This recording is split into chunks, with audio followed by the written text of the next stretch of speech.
Le portable cause beaucoup de problèmes. Les gens ne s'en rendent pas compte. Le portable pose beaucoup de problèmes. Voilà. Et pour ma petite expérience, on a eu à attraper des enfants de 5e, 4e, qui regardaient des films pornographiques. Et pas que en dehors des classes, dedans, à l'intérieur, pendant que le professeur même est là. Et ce sont les voisins, les élèves, d'autres élèves de la classe qui viennent nous interpeller et on récupère les portables. Pourtant, avant, c'est en classe même, ils regardent. Et d'autres même sont là à faire le professeur même s'en rend pas compte. Parce qu'il y a du bruit. Oui, et ils viennent nous narrer ça. Et même pour récupérer le portable, on a tout un problème. Parce que tu sais que c'est avec un portable en train de regarder les vidéos. Quand tu veux récupérer, il t'envoie un petit portable. Il faut user des stratagèmes pour pouvoir récupérer le vrai portable. Et dans ça, on fait appel aux parents. Et même le parent qui vient là, il y a certains qui viennent pour défendre leurs enfants.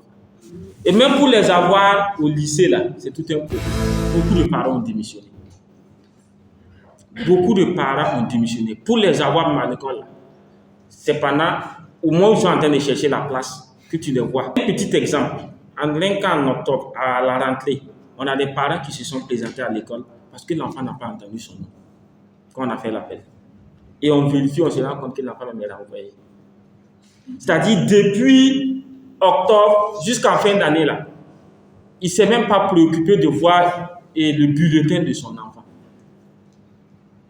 Vous comprenez jusqu'où on en est. Pour ceux qui utilisent les portables Android, qui se connectent, vous allez remarquer que même si vous ne partez pas sur ces sites-là, il y a des coins quand vous rentrez, je ne sais pas comment les informaticiens appellent ça, il y a des fenêtres qui sortent, qui vous montrent des vidéos nues, tout ça.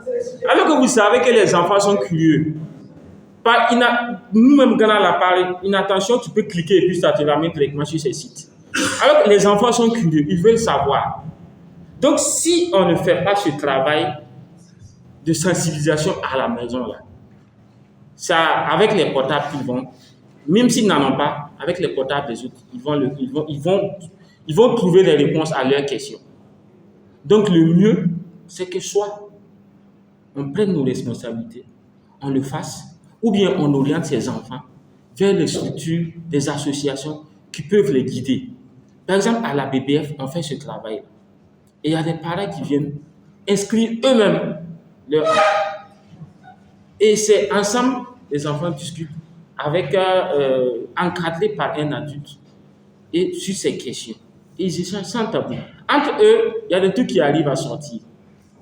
Mais bon, à travers les interventions des uns et des autres, je crois qu'on est tous d'accord. On a remarqué, on est tous d'accord que les parents même ont besoin d'éducation.